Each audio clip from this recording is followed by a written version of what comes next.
Moi, ce qui m'a manqué dans ce Barça aujourd'hui, et ce qui peut me manquer aussi sur certains matchs où ça a été compliqué, c'est la créativité. Ouais. La créativité, elle est vraiment en perdition, avec des cas comme peut-être Pedri qui des fois s'éteint. Parfois, il a des fulgurances qui sont énormes. Là, il s'éteint. On parlait justement de ce match lors du Classico. Quand Fermin sort et entre Frenkie de Jong, on voit un apport de créativité. On voit le surplus de Frenkie de Jong. Et cette créativité, on sent qu'elle commence à s'éteindre un peu et c'est préoccupant. Ça. Bonjour à tous, bienvenue dans une nouvelle vidéo sur Nustiki Taka. Le Barça s'est incliné 1-0 au Reali Arena.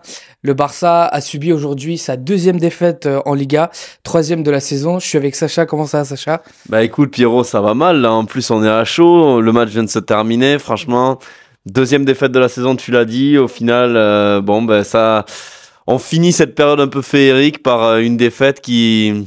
On a beaucoup à dire parce que j'ai l'impression qu'on est retombé un peu sur terre là. Oui, on est un peu retombé sur terre. Je suis aussi avec Ezia. Comment ça va, Ezia? Je suis dégoûtée. Dégoûtée d'être là pour un débrief. Sa première en plus. Mon premier débrief et je perds. Donc c'est très compliqué aujourd'hui. La sensation, je pense vraiment, et on va le partager justement avec vous deux, c'est que en fait on a vu un Barça où il y avait pas beaucoup de solutions. On a senti que il y avait un peu de limites justement dans ce jeu. On a senti des joueurs qui étaient un peu en dessous. Toi justement, Sacha, comment t'as vécu ce match-là? Bah franchement, c'est un match qui commence pas trop mal avec une énorme injustice, hein, le but refusé pour hors-jeu. Moi je pense que c'est ce que tu disais, Ezia, pendant le match. Je pense que si jamais ce but avait été validé, de toute manière, on n'aurait pas assisté à la même rencontre, ça c'est clair. Après, je pense qu'il y a des joueurs qui ont été trop en dedans aujourd'hui, à l'image d'un Frenkie de Jong qui prend un coup et qui après s'éteint totalement, remplacé à la mi-temps, remplacé par Dani Olmo. Dani Olmo, sans vouloir aller trop loin dans mon récit du match, mais c'est pareil au final parce qu'il fait 20 premières minutes intéressantes en première partie de seconde période, mais ensuite il a totalement disparu comme un Ansu Fati, c'était son match finalement. Ben voilà, on a à nouveau cet Ansu Fati qui c'est pas de l'eau chaude, c'est pas de l'eau froide, c'est de l'eau très tiède et même ça se rapproche de l'eau froide en réalité. Donc non, vraiment un match qui te déçoit. Et puis comme d'habitude, avant de vous rendre la parole, mais l'homme des grands moments, Iñaki Peña, alors là, moi chapeau l'artiste, hein, vraiment. Peut-être que s'il se détend un peu, il peut essayer de l'avoir. Mais vous savez, dans la dernière vidéo, je vous ai dit, dès qu'il y a un neuf face à lui, qui arme sa frappe, allez, on va rester poli, il se fait dessus, il ne sait plus quoi faire. Et ben là, c'est pareil, il ne sait même plus plonger. C'est un gardien qui n'a pas le niveau professionnel. Ouais, c'est compliqué justement. Toi, Ezia, comment t'as vu ce Barça? Est-ce que t'as senti, comme disait Sacha, peut-être des joueurs en dessous? Ah oui, totalement. Bon, déjà, on sait que les déplacements à la Real Sociedad, c'est vraiment compliqué. Ouais. Et là, vraiment, c'est décevant. Vraiment, sur cette première mi-temps et sur le match, en vérité, complètement. Des joueurs en dessous. Il y en a pas un sur... même, on reste sur la première mi-temps, il y en a pas un où on peut se dire « Ah oui, lui, il a fait quelque chose de bien. Ouais. » Il y a rien. C'est compliqué, je pense, parce que on a tous justement des joueurs références cette saison, et tu le disais aussi pendant le match. Par exemple, des joueurs comme Rafinha aujourd'hui, je sens vraiment qu'ils ont été en dessous. Forcément, il y a aussi le cas en dessous, justement. Je pense qu'on dédiera peut-être une minute ou deux justement à en parler bien en fin de vidéo. Moi, là où j'ai trouvé justement ce match compliqué, c'est que la Real Sociedad avait vraiment compris, je pense, ce qu'il fallait faire face à ce Barça.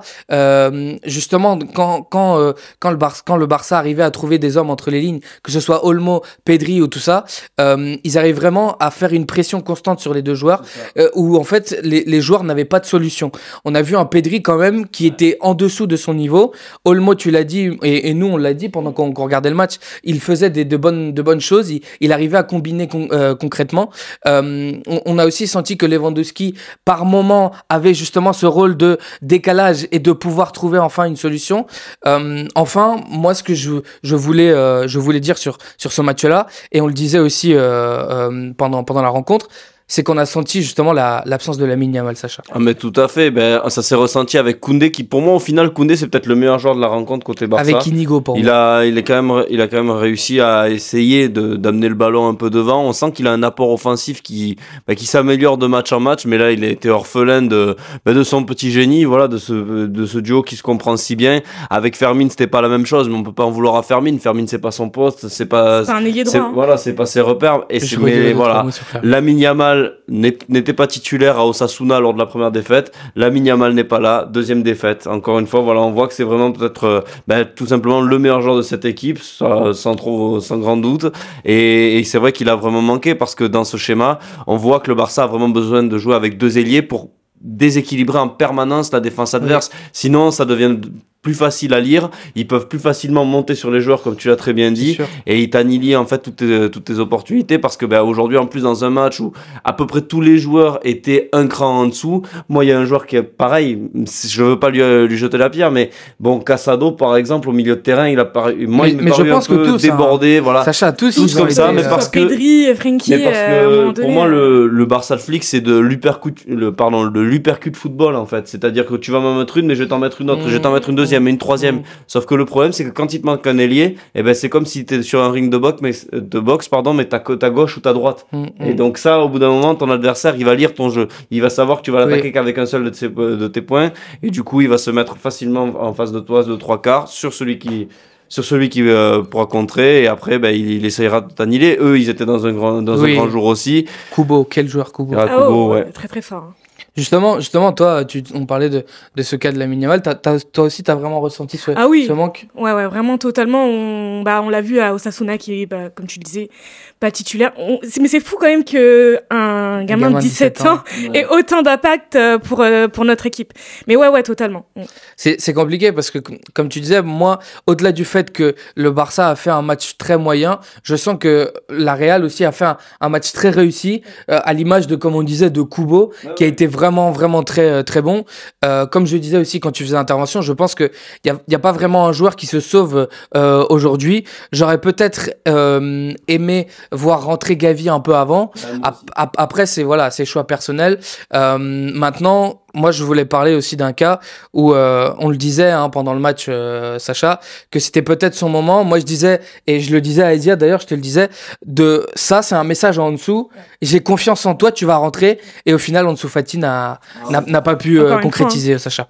Ouais, non, il a rien fait, tout simplement. Il est apparu vraiment très très terne dans ses prises de balles, dans ses orientations. C'était pas ça. Le match avait besoin d'un ailier. Mais c'est surtout en fait dans l'impact physique qu'il met. On avait l'impression d'avoir un joueur qui arrivait, qui n'était absolument pas frais, qui était empoté. Un peu franchement, moi normalement un Ansu Fati dans ce moment-là, il doit rentrer, il doit être électrique, il doit électriser la rencontre, il doit faire des déséquilibres. Après, il peut rater des contrôles de balles et tout ça, mais il doit au moins mettre l'impact physique. Mais en fait, on a l'impression qu'il l'ajuste plus. Moi, franchement, ça me fait mal au cœur parce que je croyais vraiment beaucoup en lui. Je continuerai d'y croire jusqu'à son dernier match avec le Barça parce que voilà.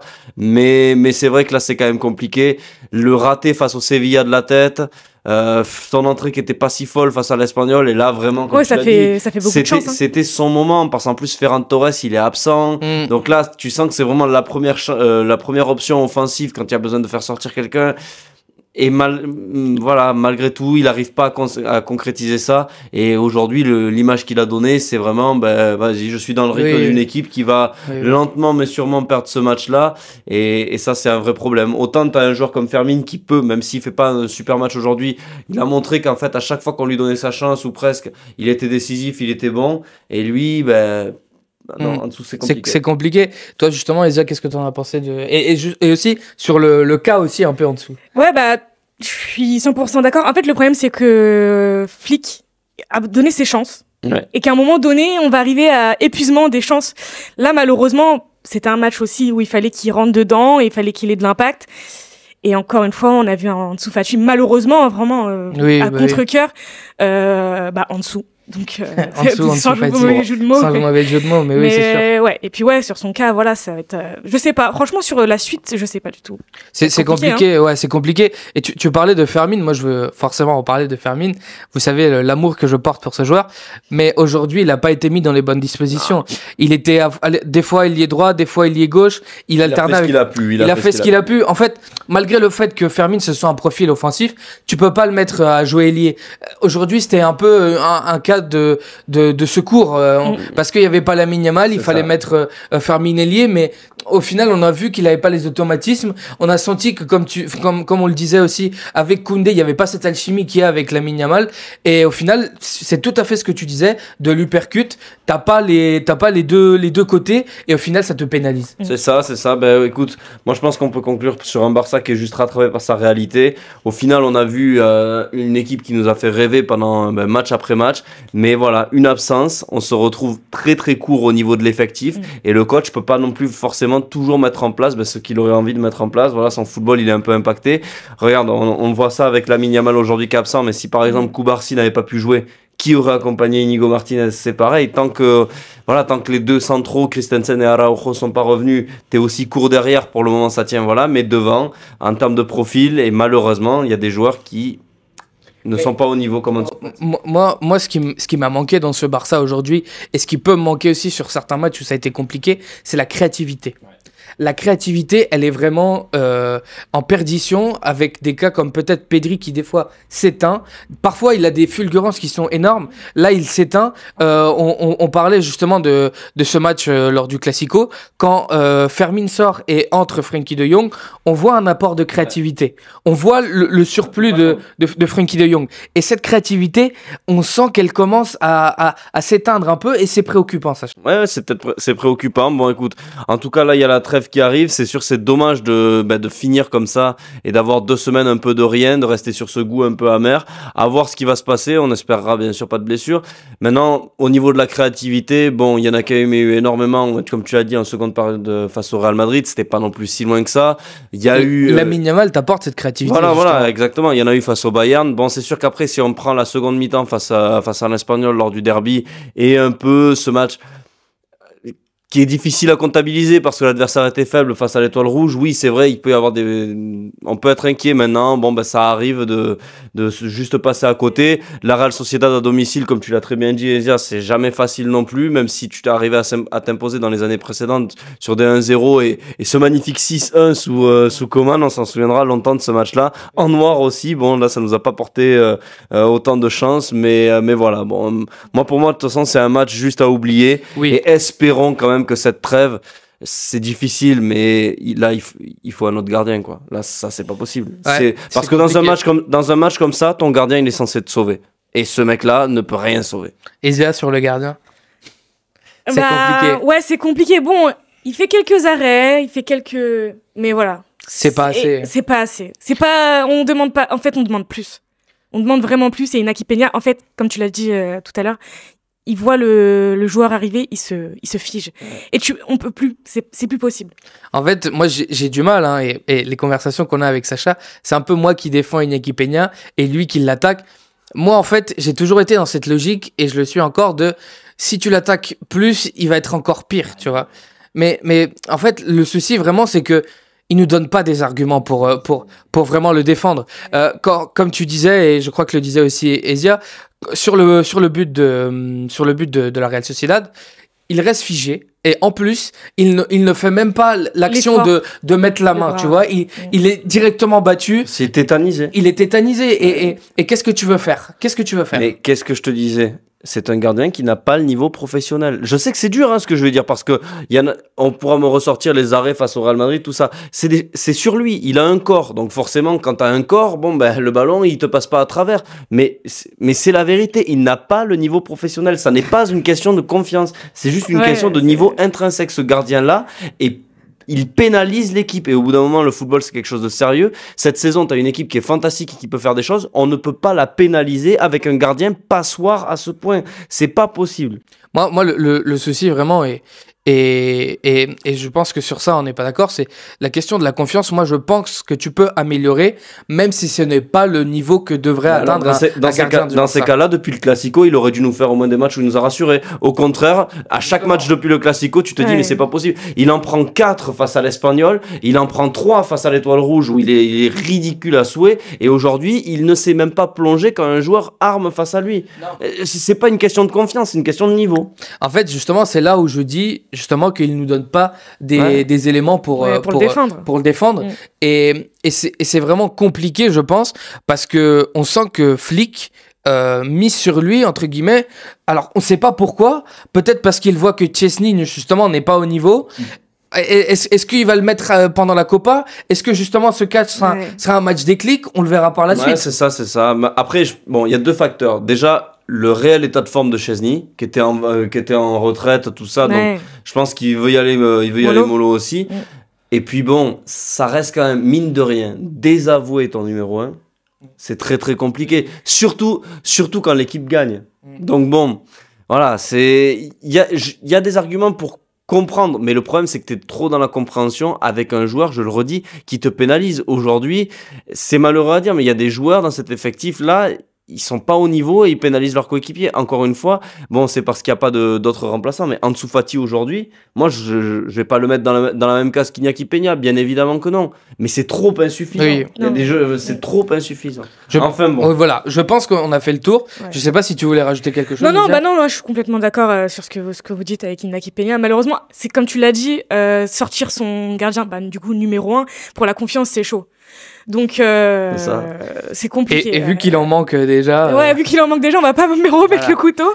Bon, je pense qu'on a fait le tour. Je pense qu'on est d'accord pour dire que dans ce Barça, il y a des joueurs qui aujourd'hui ont montré qu'ils étaient un peu en dessous de leur niveau. Il y a eu peut-être des choix de flics qui ont été peut-être discutables.